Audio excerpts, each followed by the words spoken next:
it's Laynie and welcome to my channel.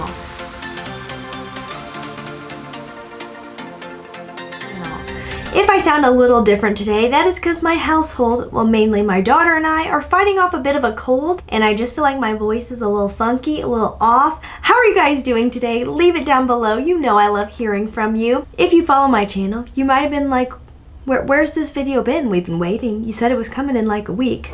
Well, fun fact. I accidentally deleted the file. Didn't realize at first. Took me about 48 hours because I was going to sit down to edit the video and was like, oh no.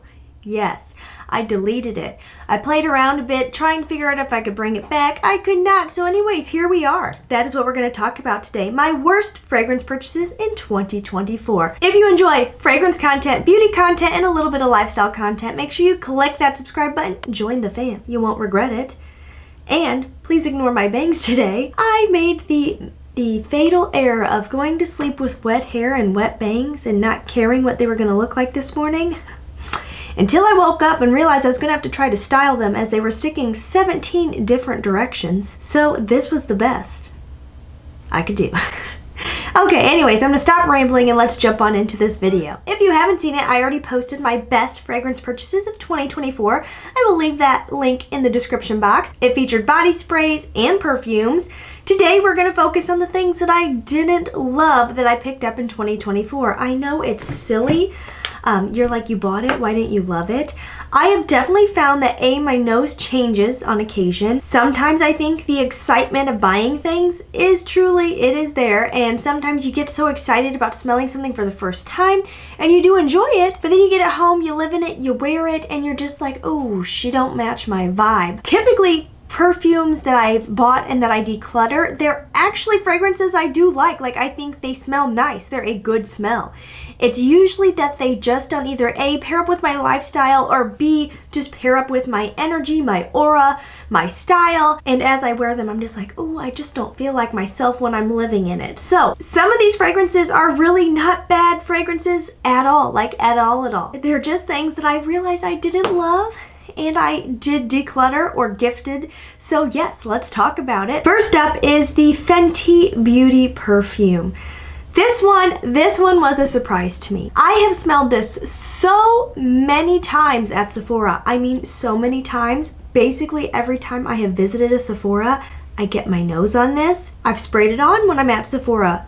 I've lived in it after being at Sephora and spraying it on. I don't know what the deal was, but maybe the season or how my nose has changed, and oh man, it was definitely a regret the instant I got it in my hands, opened the box and sprayed it. I was like, oh no, this is not for me. So anyways, if you're not familiar, Fenty perfume has top notes of blueberry, tangerine, middle notes of rose, geranium, magnolia, base notes of patchouli, and musk. Definitely not my typical, and I could make the Fenty perfume work when I paired it with my blueberry bundt cake body spray from Bath & Body Works, because it really amped up the sweetness, the blueberry vibes, and it made it manageable. But I have a collection that is so big that I don't want things that are manageable. I want things that I truly love. And I was having to force myself to reach for the Fenty. To my nose, I was just getting a lot of those middle floral notes and a lot of the rose, and it is an intense, strong rose, which isn't my cup of tea. I'm not a huge rose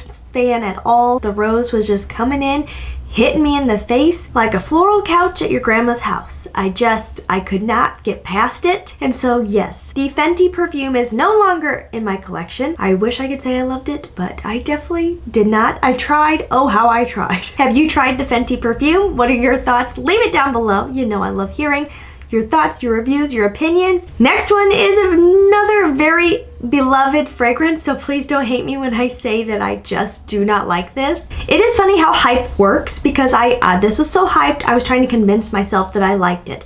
This is the Eilish by Billie Eilish, the first fragrance from the Billie Eilish line. I love the bottle. Like, honestly, the bottle is so pretty, and it would look very beautiful sitting out on like a vanity. It's really a beautiful bottle. It's of a woman's bust, and the fact it's like a bronze bronze color is just really striking and cool. I was trying to make myself like it. It was on super sale at Ulta, so I picked it up, and I've smelled it so many times at Ulta, and every time I did not like it, but I just thought, well, it's such a good deal and everybody loves it. It's gonna grow on me. It didn't. In here we have top notes of sugar, red berries, mandarin. In the middle, vanilla, cocoa, spicy notes, rose, and in the base, tonka bean, amber, musk, and woody notes. There's really nothing in there that doesn't say I would like it. Those are typically things I do enjoy. Honestly, at all. I picked up a lot of the sugar, a lot of the red berries, definitely vanilla, and maybe some spicy notes, but in a very grounded sense, not really in a spicy sense. And I don't know what exactly it is in this fragrance, but there is something in it that comes across very Play-Doh-y and plastic to me in the vanilla. And that is what turns me off. Out of all the vanillas I've smelled, it's just not a good vanilla to me. I know, I'm sorry. I know so many of you love it. I tried, I really tried. I wanted to love it, I really did, but I didn't. And even I got it on like half price at Ulta, so very affordable. Even being that cheap, it was still a regret. I just couldn't. Sometimes when things are so affordable, I'm like, it's still fun to have in my collection. I'll wear it sometimes. But even at that price, I just cannot get down with Eilish. She's not the girl for me. I am definitely in love with Zara fragrances. I feel like those are ones that people either love or hate.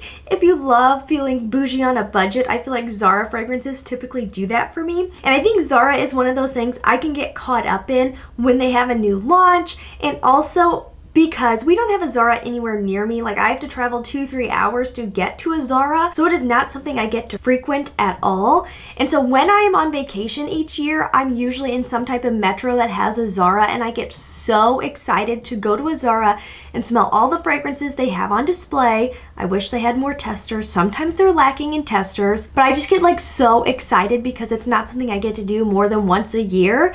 And so I like go in there, and I think I almost go nose blind sometimes because I'm smelling so many, again, because it's like a one-time opportunity, that I'm smelling so many that I fall in love with some, or I'm like, oh yes, and I don't always take the time to spray a little on, live in it, or I don't take the time to do my research and be like, oh, okay, this one actually smells very similar to this fragrance, which I already have in my collection, so I don't need both of them. And then there's sometimes that you're just like, what was I thinking? So this happened to me this summer. Again, I was so excited. We were at Disney Springs and they had a Zara, and I was like, oh my gosh, I get to smell a bunch of Zara perfumes. And so I went in and I smelled a whole bunch, and there was one called Linen Musk that reminded me of a fragrance I had smelled at a really cool niche shop in Miami, which was a very like fruity, very musky fragrance. It was very different from anything I'm typically drawn to. Definitely not like other things in my collection. Definitely a more niche experience, and I almost purchased it, but I went with something a little safer because it was at the top of my budget. A few days go by, I'm at Disney Springs and I smell this Linen Musk, and I'm thinking, this from memory kind of reminds me of that one from the niche shop. And I picked it up. Linen Musk has top notes of musk, bergamot, middle notes of frangipani, and base notes of amberwood. Again, there's nothing in there that doesn't sound like something I would like. I think what I was getting that was reminding me of the niche fragrance was that kind of fruity opening from the bergamot, and Linen Musk is definitely a musky fragrance. So yes, they were sort of similar in some ways, but I didn't test it and live in it before I purchased it. And when I got home and I actually got to wear it, I was like, this is just not for me. It was a type of tangy, tart musk. It is a type of musk that honestly like hits me in the sinuses. It's like very sharp, and I just do not enjoy that at all. I wish I got more amberwood in the base. Honestly, did not pick that up at all. To me, this was a pure tangy musk. Start to finish, I never really picked up any of those other notes. If you love this fragrance, I am so glad. Honestly, I am so glad it is the one for you. As I lived in Linen Musk, it was not my thing. I did not enjoy it when I was wearing it at all. Now one that I honestly really do like. It is a nice fragrance, but I just was kind of blah about it, and that is the Victoria's Secret fragrance Daring, which I think is one of their most recent big launches as far as fragrances go. Daring has notes of amber, oak moss, and bergamot. And yes, if you're hearing those notes and you think anything Baccarat inspired, it definitely is. This has accords of amber, mossy, citrus, earthy, woody, fresh, spicy, and powdery. I really don't get the powdery or even the fresh spicy, but I really get the amber and the mossy vibes like big time, and even that a little bit earthy sense. It's kind of a grounded fragrance, but it is so reminiscent of anything Baccarat, Cloud, all of that. It's just getting too redundant in my collection. I was like, I'm never gonna get through this full bottle. There really is no need for me to have this in my collection. I have 2 Clouds, Pink Cloud, Into the Stars, I'm sure other things that remind me of Baccarat. So I was just like, this is redundant. Why did you pick this up? Of course, again, it was because it was on a big sale. The big sales get me sometimes, and I do actually really like this fragrance. The best way I can describe it is if you took Baccarat, took away the fluffy, airy vibes of Baccarat. This one to me is not fluffy. This one is dense. It's a bit heavy. To me, it's like this is gonna sound weird, a wet Baccarat. It is just heavy, like a rain cloud full of Baccarat. It's not fluffy and airy like spun sugar vibes. It is very dense and wet, almost like if you're wearing Baccarat in a very humid environment. And it was kind of neat because it's very unisex to me. I think this would smell very good on a man. Not a bad fragrance at all, but Daring was just a little meh, because I have too many things like it in my collection. And then the last one was another one that was so hyped, and I'm sorry if you love this, that I was like, yes, I'm gonna love it, but I really did not love this one. That is Fragrance World Ambre Eve, which is supposed to smell very similar to Grand Soir, which I've never smelled in person. I should, because I've gone to counters that have MFK fragrances, and I don't know why I always skip over that one. And I really thought I was gonna love this the way people described it. We have top notes of labdanum, bitter orange, middle notes of benzoin, base notes of amber, vanilla, tonka bean, and cedar. It all sounds so up my alley.